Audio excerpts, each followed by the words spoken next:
Cette survivante de l'Holocauste voulait brûler des églises. La suite de cette édition sur It's Supernatural. Bonjour, je suis Citrode, votre journaliste d'investigation. Et je suis ici avec une survivante de l'Holocauste, Rose Price. Et j'ai lu des livres, et vous avez lu des livres ces derniers temps aussi, sur l'Holocauste. Et laissez-moi vous dire quelque chose qui s'est passé en Pologne, où Rose est née. Il s'agit d'un livre du docteur Michael Brown. Nos mains sont tachées de sang. Et laissez-moi vous lire ceci. Dans une petite ville de Pologne, le 2 septembre 1942, cela illustre la profondeur de la haine du juif chrétienne qui a en fait contribué à rendre l'Holocauste possible. Les vieux, les malades, les femmes enceintes, les petits-enfants, 2000 âmes juives innocentes ont été abattues et brutalement jetées les unes sur les autres dans des tombes fraîchement creusées. Beaucoup d'entre eux étaient encore en vie. Pour la plupart des enfants, ils n'ont même pas gaspillé une balle. Ils ont juste été jetés vivants et ensemble, avec ceux qui n'étaient que blessés, ils ont fini leur vie sous la pression de la masse humaine. Le lendemain matin, quelques-uns des blessés ont été capables de ramper hors des tombes et réussi à marcher quelques mètres, mais ils sont décédés peu de temps après. La plus grande tombe contenait 1000 corps et les deux plus petites tombes contenaient chacune 500 corps. Nous avons appris ce massacre par la police polonaise elle-même. Écoutez ceci maintenant. Le dimanche suivant, ils sont allés à l'église avec leur famille comme si de rien n'était.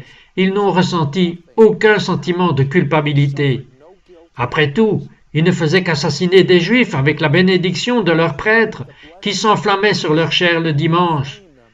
Rose Price a grandi dans une petite ville de Pologne. Quel souvenir avez-vous de Jésus?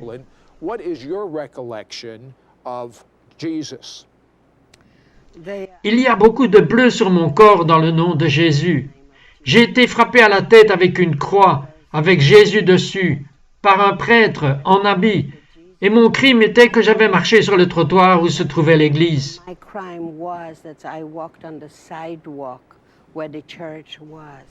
Un juif n'avait pas le droit de marcher là-bas? Non, parce que je souillais l'église. J'avais 7 ou 8 ans à l'époque. Parlez-moi un peu du mode de vie juif en Pologne. C'était comme avant Hitler. Oh, c'était merveilleux, c'était familial. Je veux dire, je suis sorti d'un milieu très orthodoxe. Presque la plupart des hommes devenaient rabbins. La synagogue, avant la construction d'une synagogue, c'était dans la maison de mon grand-père. Ainsi, l'orthodoxie et Dieu, et la judéité et la famille, tout était réuni. Et tout d'un coup, quelque chose s'est passé. Quel a été votre premier souvenir lorsque les choses ont commencé à changer? Eh bien, l'antisémitisme, je l'ai toujours connu. On m'appelait Christ Killer, tueur de Christ. On m'appelait sale juif. J'ai été frappé avec des pierres quand j'allais à l'école publique. Alors, je savais que j'étais différente. Et puis, en 1939, le 1er septembre, alors c'est vraiment là que ça s'est passé.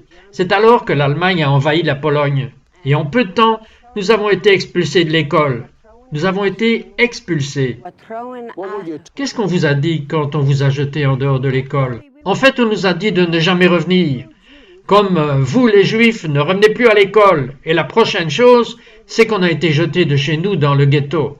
Et ensuite, je ne vous donne pas le timing, je ne me souviens pas combien de semaines, combien de mois, et tout de suite après, nous avons été ramassés et mis au travail dans l'usine de munitions. Avez-vous été séparés de votre famille? À cette époque, oui, ma sœur et moi, 5 cousins et une tante, nous avons tous été pris ensemble et mis au travail dans l'usine de munitions. Pouviez-vous comprendre ce qui se passait ou pourquoi cela se passait? Je ne pouvais pas comprendre, j'avais 10 ans et demi, 11 ans. La seule chose que je savais, c'est « je veux ma maman ». Et le jour où ils nous ont retenus dans le camp, ils ne nous ont pas permis de revenir. Je n'avais pas envie d'aller travailler. Je m'accrochais à la robe de ma maman et je me suis tenu à cette robe pendant environ 1 an. Alors, dites-moi à quoi ressemblait la vie dans le camp de concentration.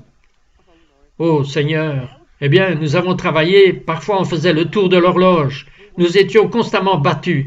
Nous avons dû faire tant de boîtes par jour de munitions, sinon vous ne pouviez pas quitter la machine. Vous deviez le faire ou vous deviez rester une semaine sans vous arrêter. Notre nourriture consistait en une tranche de pain, un quart de pouce d'épaisseur et une tasse de café, et parfois une tasse de soupe. Concernant les tortures, chaque samedi après-midi, nous étions conduits jusqu'à la chambre haute. C'est ainsi qu'ils l'appelaient, la chambre haute. Et je veux que vous sachiez que cela a été fait au nom de Jésus. Vous êtes allé dans un camp de concentration, vous me disiez, en dehors de Dachau, qu'est-ce qu'il était écrit sur l'arche d'entrée? Sur l'arche d'entrée, il était écrit en allemand « Le travail rend libre ». Une drôle de chose, nous travaillions, mais nous n'étions pas libres. Mais alors il y avait, à Jürgen Dachau, il y avait un panneau à travers le camp où il était écrit « Vous avez tué notre Dieu Jésus-Christ, nous vous tuons ». Alors, pourquoi pas? Le Juif a été tué au nom de Jésus depuis 2000 ans. Dites-moi les pires choses dont vous vous souvenez personnellement de ce qui vous est arrivé dans le camp. Il y en a tellement. Je pense aux expérimentations. Quel genre d'expérimentation? Eh bien, nous nous sommes déshabillés à Bergen-Belsen et nous sommes restés dans la neige pendant 24 heures. Je sais que ça a commencé la nuit et nous sommes restés toute une nuit et toute une journée. Et beaucoup de personnes sont mortes et elles sont tombées. Et c'est comme ça que j'ai survécu. Leur corps tombait contre le mien et ils venaient de temps en temps pour prendre du sang, pour voir. Toute l'expérience était de savoir à quelle vitesse le sang pouvait geler. Et les gens étaient morts. Comment l'homme peut-il être si inhumain envers l'homme? Comment un homme peut-il tomber si bas pour expérimenter sur des êtres humains dont le seul crime était d'être né juif? Nous sommes de retour dans un instant. We'll be back in just a moment.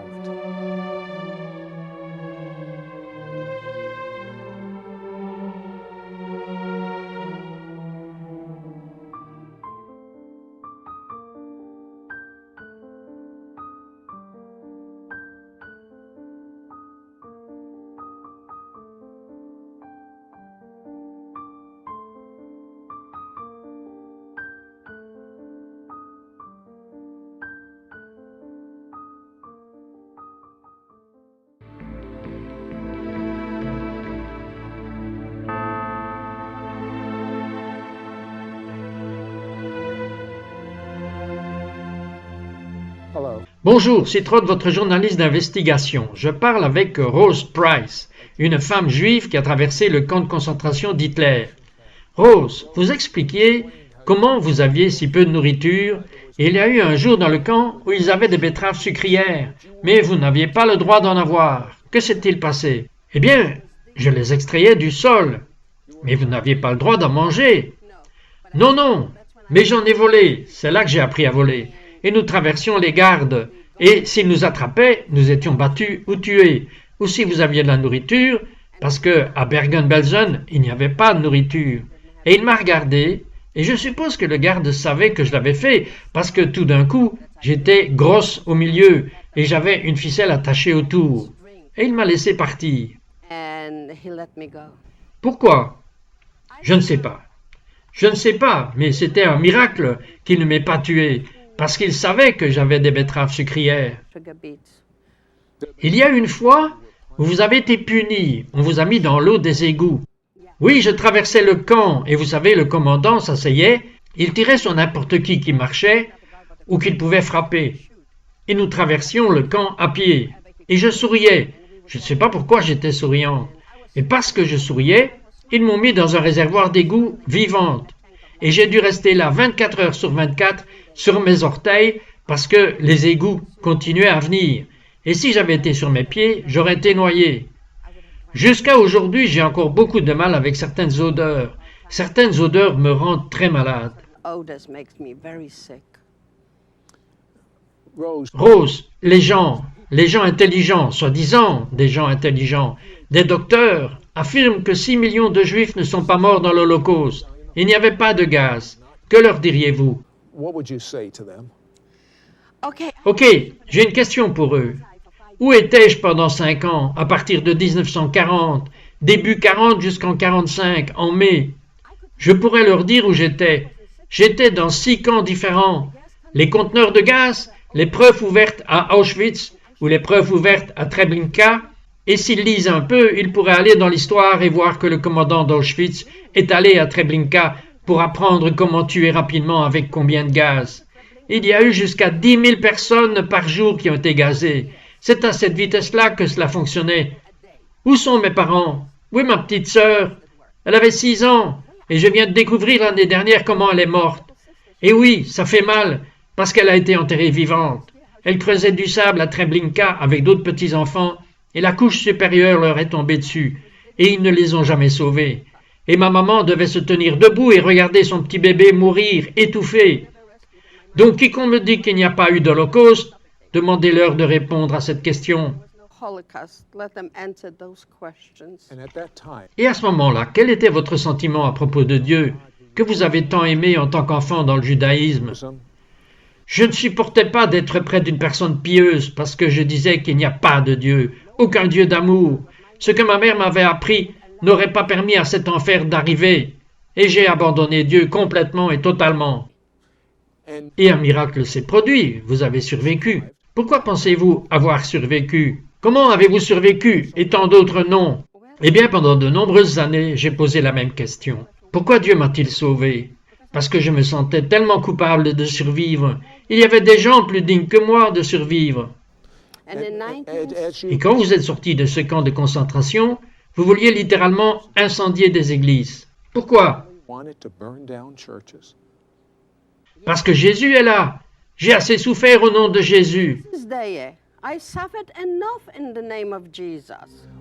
Nous allons être de retour dans un instant et découvrir comment elle a vraiment appris à connaître, pas le Jésus dépeint par des gens qui s'appelaient eux-mêmes des disciples, mais le vrai Jésus qu'elle a appris à connaître.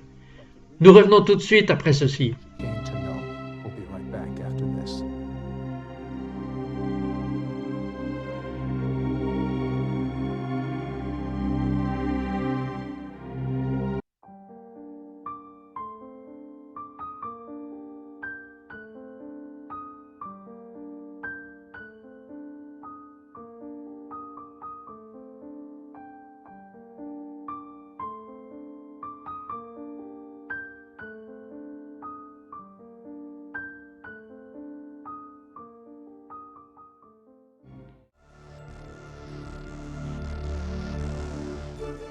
Bonjour, Citrode, votre reporter d'enquête. Je suis ici avec Rose Price. Nous allons découvrir comment cette femme qui voulait incendier des églises parle maintenant de Jésus. Maintenant, Rose, vous êtes venue en Amérique, vous vous êtes mariée, vous êtes devenue active dans la synagogue de l'autre côté de la rue. Vous étiez quoi? Étiez-vous la présidente? J'ai travaillé jusqu'à la présidence. Donc, si vous ne croyez même pas en Dieu, pourquoi étiez-vous dans la synagogue? J'étais une bonne juive sociale. Ok, alors un jour votre fille rentre à la maison et elle vous dit « Je crois en Jésus ». Que s'est-il passé? Bien, après qu'il m'ait réanimé, après 3 jours, je l'ai chassée. Votre propre fille? Ma propre fille, je l'ai chassée. Pourquoi? Elle est allée voir mon ennemi parce que toutes les atrocités ont été commises au nom de Jésus. Alors vous avez viré votre propre fille. Oui, et puis bientôt votre fille cadette, la même chose. Pareil, et mon mari? Votre mari est allé vérifier les 2 filles. Oui. Et qu'a-t-il découvert en y allant? Qu'elles étaient toutes les 2 assises par terre et en train de prier pour moi. Et il se sentait si mal qu'il s'est assis et il a prié aussi. Maintenant, mon mari n'était pas un homme de prière. Je n'avais pas pu le faire entrer dans la synagogue. Vous êtes en train de me dire qu'il croyait en Jésus? Oui, ok. Alors, vous avez une famille? Oh non. Pouvez-vous imaginer cela? Elle a toute sa famille qui croit maintenant en Jésus. Êtes-vous allé voir le rabbin pour obtenir de l'aide? Ah oui, j'ai couru chez le rabbin jour et nuit jusqu'à ce que je suis allé avec Ésaïe 53. Et là, il m'a jeté dehors. Waouh! Ralentissons. Pourquoi un rabbin? Vous êtes la présidente. Pourquoi vous aurait-il chassé? Parce qu'une femme juive ne lit pas Ésaïe 53. Mais c'est dans les Écritures juives. Ça n'a pas d'importance, il ne le lit pas. Vous n'avez pas à le lire, vous n'êtes pas censé le faire. Alors, cela a-t-il fait de vous une croyante parce qu'il vous a jeté? Eh bien, cela m'a mis en colère pour que je choisisse la Bible de ma fille, qui était une King James à l'époque, pour descendre au sous-sol et commencer à lire les deux Bibles. Pourquoi alliez-vous au sous-sol? Pour que personne ne me voie lire la Bible, parce que si vous êtes un juif moderne, vous ne lisez pas cette chose. Et j'ai commencé à lire la King James, et j'ai commencé avec Matthieu, et j'ai cherché après le tueur Jésus. Et qu'avez-vous trouvé? J'ai trouvé un agneau, je n'ai pas trouvé de tueur, vous savez, il nous aime tellement.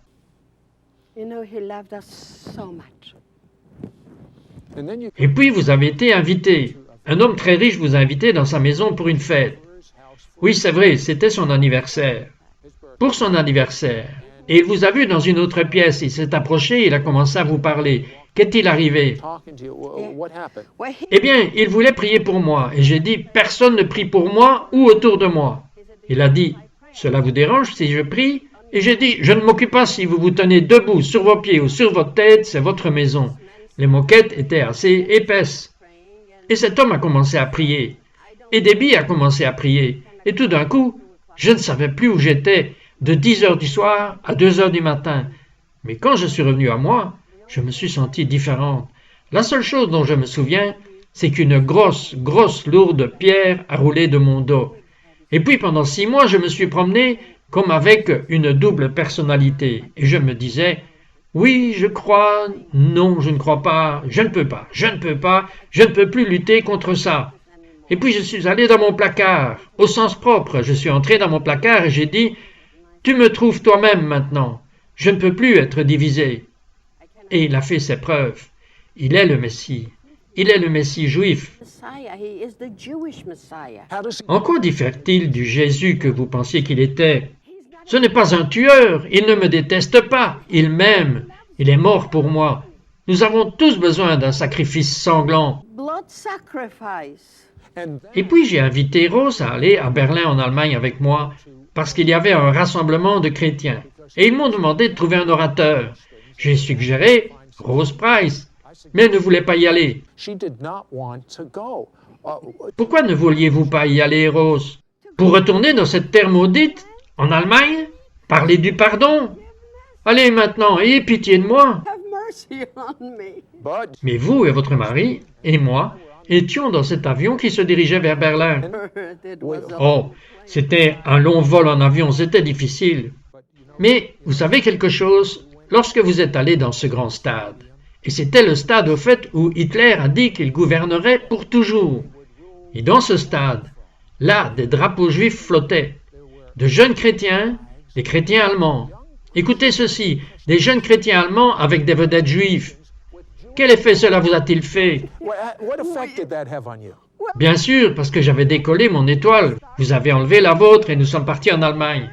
Et il y avait des Allemands portant les symboles juifs. Je veux dire, c'est assez drôle à montrer. Ça m'a fait beaucoup d'effet, oui. Et après que vous ayez parlé là-bas, un homme est venu vers vous. Et qu'a-t-il dit? Eh bien, il était l'un des 6 ou 7 hommes, mais cet homme en particulier m'a demandé de lui pardonner parce qu'il était gardien à Dachau. Et vous étiez à Dachau? Oui, j'étais à Dachau. Et à ce moment-là, soyez vraiment juste maintenant, et je sais que vous l'êtes, je sais que vous l'êtes. Qu'est-ce qui vous est passé par la tête à ce moment-là? Tuez-le! Pourquoi? Parce que son travail était de vous punir, et sa punition la plus douce était de nous jeter dans la boue avec le visage vers le bas, et de marcher sur nous, et de briser les os, parce que nous n'étions que des os, la peau sur les os, et beaucoup de gens sont juste restés étendus là. Il nous battait constamment, et le voilà agenouillé devant moi.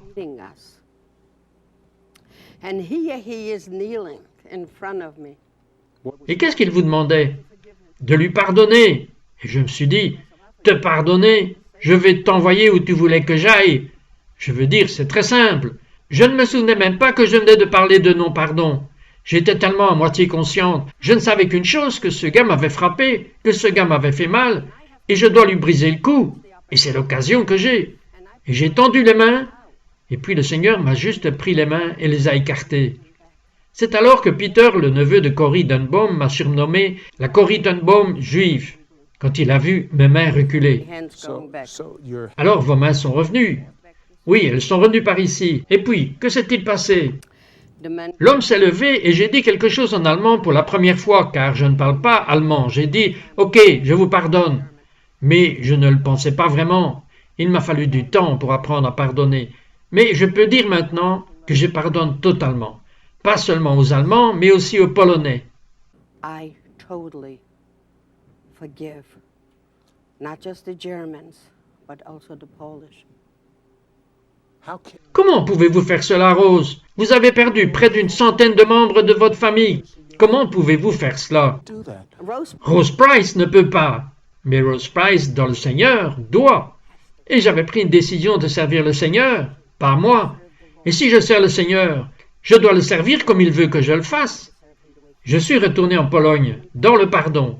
Je suis retourné en Allemagne, dans la haine. Mais j'en suis sorti dans le pardon. came out in forgiveness. What did that Qu'est-ce que ce garde vous a dit ensuite, le jour après que vous lui avez pardonné? Que c'est la première fois qu'il a dormi depuis le début de la guerre. Et au fait, ce garde est devenu un évangéliste de rue. Il a sauvé des milliers de drogués, de prostituées, des enfants en fugue. Druggies, prostitutes, runaway children. the love L'amour de Dieu. of God to forgive L'amour de Dieu. Pour pardonner à ce garde. Christ forgiving that? Oubliez Rose Price qui pardonne à ce garde.